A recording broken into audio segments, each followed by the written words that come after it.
কোনো ইঙ্গিত ছাড়াই মঙ্গলবার রাতে হঠাৎ করেই দেশজুড়ে সামরিক শাসন জারি করেন দক্ষিণ কোরিয়ার প্রেসিডেন্ট। তারপর শুরু হয় বিক্ষোভ আর নানা নাটকীয়তা। মুহূর্তেই সংসদ ভবন দখলে নেয় সামরিক বাহিনী।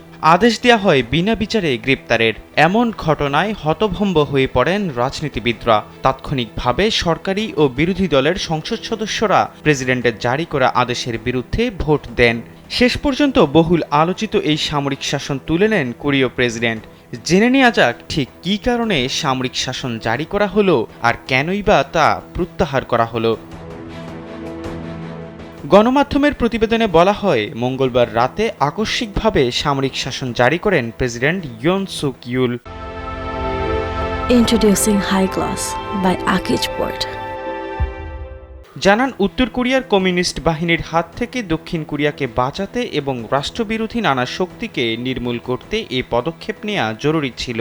সামরিক আইন জারি করা ছাড়া তার কাছে কোনো বিকল্প পথ ছিল না বলেও জানান প্রেসিডেন্ট। এর পরপরই সংসদের সকল কার্যক্রম স্থগিত ঘোষণা করে সংসদে ঢুকে পড়ে সেনাবাহিনীর বিশেষ কমান্ডো দল।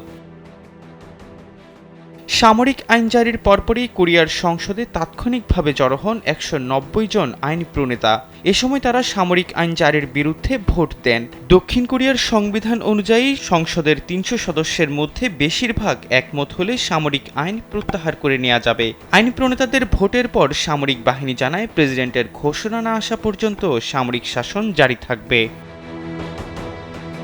সামরিক বাহিনীর এমন ঘোষণার সঙ্গে সঙ্গেই রাস্তায় বিক্ষোভ দেখাতে থাকে জনগণ। এ সময় তারা প্রেসিডেন্টের অপসারণ ও গ্রেপ্তারের দাবি তোলে। ডলারের বিপরীতে নেমে যেতে থাকে স্থানীয় মুদ্রার মান। এমনকি শেয়ার বাজারেও এর নেতিবাচক প্রভাব দেখা যায়।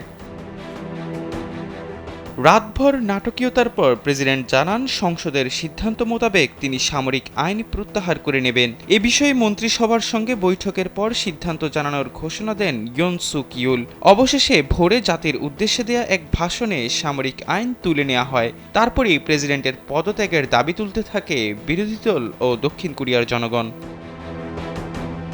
এহসান আব্দুল্লাহ, কালবেলা ডেস্ক।